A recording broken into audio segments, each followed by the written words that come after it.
Anak-anak, sekarang marilah kita lanjut yaitu ke DPR, Dewan Perwakilan Daerah, yang diatur dalam pasal 20 Undang-Undang Dasar Negara Republik Indonesia tahun 1945. Tadi sudah kita bahas jumlah anggota DPR. Kalau di dalam buku kalian ada 560, yaitu lama anak-anak. Kalau yang sekarang ini sebanyak 575. Masa jabatan anggota DPR adalah 5 tahun. Ya, sama dengan presiden. Kemudian dalam pasal 20A ayat 1, DPR mempunyai fungsi. Fungsinya ada 3, yaitu 1 fungsi legislasi. Fungsi legislasi artinya sama dengan fungsi menetapkan undang-undang. Jadi rancangan undang-undang datangnya bisa dari presiden, bisa dari DPR itu sendiri. Kalau nanti sudah disidangkan, sudah dibahasnya, kemudian RUU itu akan ditetapkan menjadi undang-undang.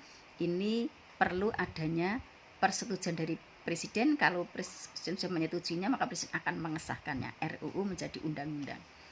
Kalau tidak mendapatkan, berarti kan tidak ada undang-undangnya, maka presiden punya hak untuk mengeluarkan perpu, peraturan pemerintah pengganti undang-undang. Sekarang yang kedua yaitu fungsi anggaran. Fungsi anggaran ini berarti menetapkan RAPBN, Rencana Anggaran Pendapatan Belanja Negara, bisa disusun oleh DPR.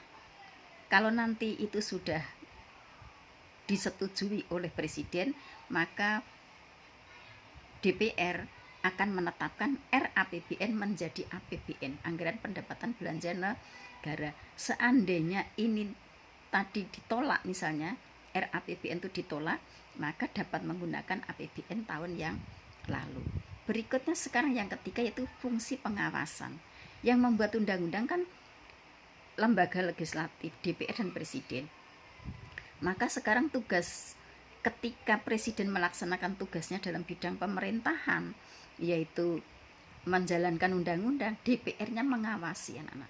Mengawasi terhadap jalannya pemerintahan yang dilakukan oleh presiden itu. DPR punya hak untuk mengawasinya. Berikutnya sekarang kita ke pasal 20A ayat 2, yaitu hak-haknya DPR. DPR memiliki hak antara lain 1, hak interpelasi. Hak interpelasi itu hak DPR minta keterangan kepada pemerintah di dalam tugasnya menjalankan pemerintahan. Nah, di dalam hak interpelasi ini sifatnya tertulis anak-anak. Jadi tidak seperti wartawan DPR datang ke tempat kerjanya pemerintah presiden terus minta keterangan, tidak bisa ya. Tapi di sini harus sifatnya tertulis, diajukan melalui ketuanya, ketua DPR gitu ya. Kemudian yang kedua yaitu hak angket. Hak angket itu hak menyelidiki. Hak anggota DPR untuk menyelidiki apa yang dijalankan oleh pemerintah, kebijakannya pemerintah itu melanggar hukum atau tidak. Itu menjadi haknya DPR. Yang ketiga yaitu hak mengeluarkan pendapat.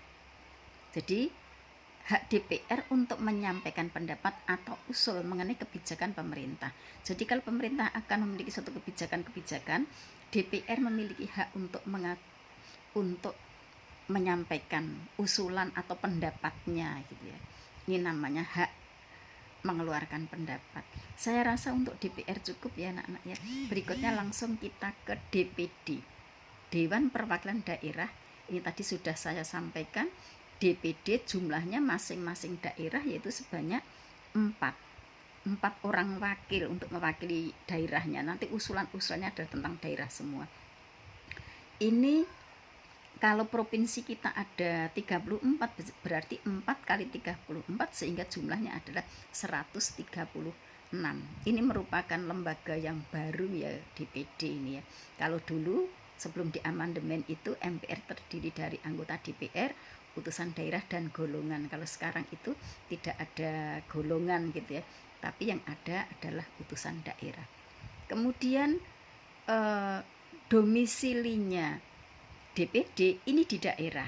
Jadi misalnya DPD Jawa Tengah tinggalnya di Jawa Tengah, tetapi ketika nanti mereka itu mengadakan sidang, beliau-beliau ini harus tinggal berada di ibu kota negara. Hal ini diatur dalam Undang-Undang Nomor 22 Tahun 2003. Berikutnya sekarang apa toh hak-haknya atau tugasnya gitu. Apa tugasnya DPD?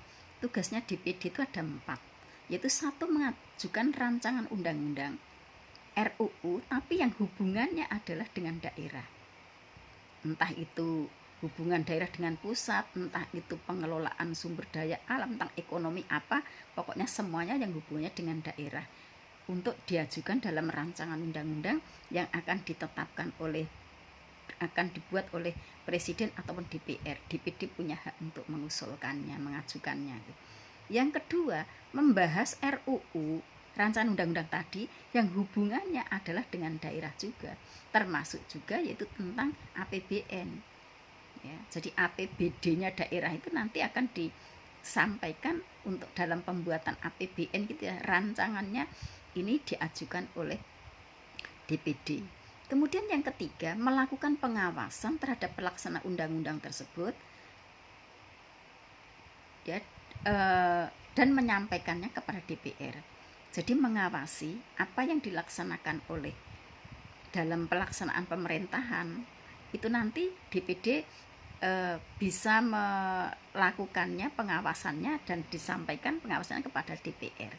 Yang terakhir yaitu berhak mengajukan rancangan undang-undang yang berhubungan dengan otonomi daerah. Jadi mengajukan RUU yang hubungannya adalah dengan DPD, dengan APBN, semuanya tentang apapun, pendidikan, agama ataupun apapun itu nanti diusulkan kepada DPR gitu ya. Jadi rancangan undang-undang yang berkaitan dengan daerah itu semuanya berasal dari DPD. Saya rasa cukup dulu anak-anak, kita lanjut videonya nanti.